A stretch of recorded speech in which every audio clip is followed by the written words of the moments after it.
दोस्तों, बॉलीवुड इंडस्ट्री में सबसे सीनियर बिजिएस्ट सुपरस्टार इस वक्त अमिताभ बच्चन हैं। जहां अमिताभ एक्टिंग में सुपरस्टार हैं, वहीं सरकाज़म में भी उनका कंपटीशन कोई हो ही नहीं सकता। इंडस्ट्री में उनके जितना स्मार्ट एक्टर बोलने में हमने तो आज तक नहीं देखा। दोस्तों, ये बात हम कह रहे हैं अमिताभ बच्चन के ट्वीट्स के बारे में।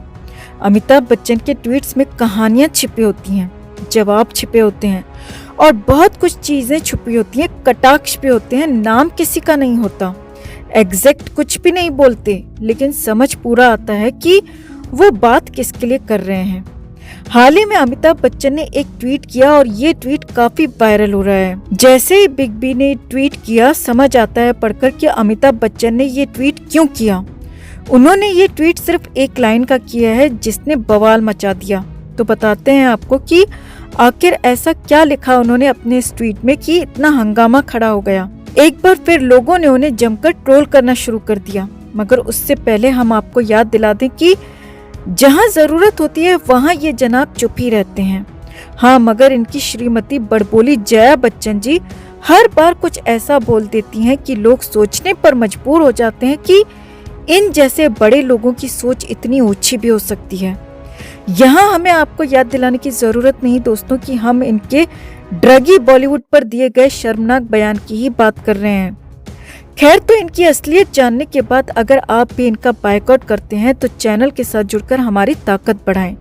सुशांत की मुहिम हरगिज न छोड़ें। खबर को लाइक और शेयर कर अपना प्यार और सपोर्ट जरूर दिखाएं। तो इस ट्वीट में बिग बी लिखते हैं, क्या कर लोगे भैया, नहीं बोला तो। क्लियर होता है कि अमिताभ बच्चन ने ये ट्वीट क्यों किया है। दरअसल लंबे समय से अमिताभ बच्चन की चुप्पी पर सवाल उठाया जा रहा है, फिर चाहे किसान आंदोलन हो या फिर पेट्रोल की बढ़ती हुई प्राइसेस। लोगों ने अमिताभ बच्चन से बोलने के लिए कहा कि 2012 में जब कांग्रेस की सरकार थी तब अमिताभ बच्चन काफी बोलते थे पेट्रोल प्राइस पर। अब अमिताभ बच्चन पेट्रोल प्राइस पर क्यों नहीं बोल रहे हैं, क्यों अब ट्वीट नहीं कर रहे हैं। लगातार अमिताभ बच्चन को टैग करके इस तरह की बातें कही गई हैं और शायद कहा जा रहा है कि इसी बात पर अमिताभ का ये कटाक्ष आया है कि नहीं बोलेंगे भैया, क्या कर लोगे। अमिताभ बच्चन के फॉलोअर्स को भी ये बात अच्छे से समझ आई कि अमिताभ बच्चन ने ये बात किस टॉपिक पर कही है, तो उन्होंने भी अमिताभ को उन्हीं के स्टाइल में जवाब दे दिया।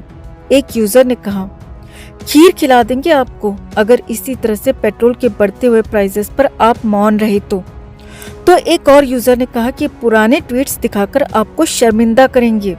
आपको बता दें कि अमिताभ बच्चन के कई ऐसे पेट्रोल प्राइसेस वाले ट्वीट्स वायरल हो रहे हैं जो उन्होंने 2012 में किए थे कि किस तरह से जब पेट्रोल पंप वाले ने पूछा कि कितना भरूं, तो मैंने पेट्रोल पंप वाले से कहा कि 2-4 रुपए का कार के ऊपर ही छिड़क दे। तो कई लोगों ने अमिताभ बच्चन को उनके पुराने ट्वीट्स याद दिलाए और कहा कि ये देखकर तो आपको बोलना ही पड़ेगा। वहीं एक और यूजर ने एक मीम शेयर किया है जिसमें एक सिगरेट का पैकेट है और उस पर पनामा लिखा हुआ है और एक यूजर ने कहा, सिगरेट पियोगे भैया, मुंह खोलो। तो जाहिर सी बात है, पनामा पेपर्स की बहुत बड़ी कंट्रोवर्सी हुई जिसमें अमिताभ बच्चन का भी नाम आया। वहीं कुछ लोगों ने तो अमिताभ बच्चन को फिल्म रिलीज होने की ही धमकी दे दी और कहा, फिल्म रिलीज होने तो दो, फिर बताते हैं क्या कर लेंगे। तो कुछ इस तरीके से बिग बी इस ट्वीट के बाद ट्रोल होने लगे। अमिताभ बच्चन अक्सर सिचुएशंस को लेकर इसी तरह के ट्वीट्स करते हैं दोस्तों, ना तो डायरेक्ट कुछ कहते हैं और ना ही उनके ऊपर कुछ ब्लेम आता है, बट जनता को अच्छे से समझ आ चुका है कि ये कितना सेफ प्ले करते हैं। इन्होंने एसएसआर के लिए भी मुंह पर ताला लगा लिया था और इनकी पत्नी जया बच्चन खुलकर नशेड़ी गंजेड़ी बॉलीवुड के सपोर्ट में उतर आई थी और उसके बाद इनकी बेटी, बेटे, यहाँ तक कि नातिन की भी ऐसी तस्वीरें सामने आई जिनसे ड्रगी बॉलीवुड के खिलाफ उठ रही आवाज के प्रति जया बच्चन की बौखलाहट की असली वजह समझ आई। तो आपका इन जैसे लोगों पर क्या कहना है दोस्तों, कमेंट में जरूर बताएं। जस्टिस फॉर सुशांत के लिए इस खबर को ज्यादा से ज्यादा लाइक और शेयर जरूर करें। हर अपडेट के लिए बने रहें हमारे साथ, क्योंकि आप हैं तो हम हैं।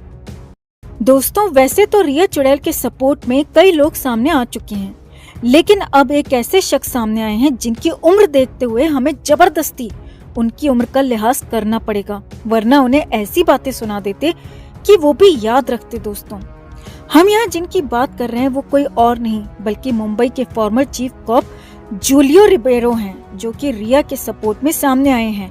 और उन्होंने अपनी बात रखते हुए कहा है कि मैं रिया के लिए बहुत सॉरी फील करता हूँ। सुशांत के परिवार ने रिया पर इल्जाम लगाया था, गलत इल्जाम लगाया था कि उसने सुशांत के पैसों की हेराफेरी की थी। मगर क्या ईडी को रिया के खिलाफ कुछ भी मिला? वहीं मीडिया ने जिस तरह से रिया बेचारी को कवर किया, सोशल मीडिया में जिस तरह से रिया को ट्रोल किया गया, ये सब देखकर मुझे बहुत तकलीफ पहुंची है। रिया का कसूर क्या था? सिर्फ इतना कि वो सुशांत की प्रेमिका थी और सुशांत की केयर करती थी। वो चाहती तो बहुत आसानी से सुशांत का पैसा इधर उधर कर सकती थी, मगर उसने ऐसा नहीं किया। सीबीआई को भी अब तक कुछ नहीं मिला है, क्योंकि ये क्लियर कट सुसाइड का केस है जहां सुशांत ने खुद अपनी जान ले ली। लेकिन सबने दोषी रिया और उसके परिवार को माना। मैं रिया के लिए बहुत सॉरी फील करता हूँ। तो ये सब इन जनाब का कहना है दोस्तों। हम जानते हैं कि इनकी ये बातें सुनकर आपका भी उतना ही खून खौल रहा होगा जितना कि हमारा। लेकिन फिर भी जैसा कि हमने कहा कि हम इनकी उम्र का लिहाज करते हुए बड़ी विनम्रता से इनसे सिर्फ एक सवाल करना चाहेंगे दोस्तों, कि सर, अगर सुशांत की जगह आपका बेटा होता, आपका बेटा यूं अचानक पंखे से लटका हुआ मिलता आपको, तो क्या तब भी आप यही सब कहते? क्या तब भी आप रिया के लिए सॉरी फील करते? और रही बात सीबीआई की, तो ये हम सब अच्छी तरह से जान चुके हैं सर कि सीबीआई भी आप जैसे लोगों के प्रेशर की वजह से ही चुप है, वरना सीबीआई सब कुछ जान चुकी है, सारा सच जान चुकी है। खैर, आपसे और उम्मीद भी क्या की जा सकती है? आफ्टर ऑल आप मुंबई पुलिस से ही जो ठहरे। ये किसी से छिपा नहीं है कि किस तरह से सीबीआई के आने तक मुंबई पुलिस ने सुशांत केस में सारे सबूत हटा दिए थे, मिटा दिए थे। और आपने जो कुछ भी कहा वो आपका ओपिनियन है, हम आपसे सहमत नहीं सर। पूरी दुनिया गलत नहीं हो सकती। पूरी दुनिया जानती है कि रिया सुशांत के साथ सिर्फ और सिर्फ उनके पैसों की वजह से थी। उसने कोई प्यार नहीं किया।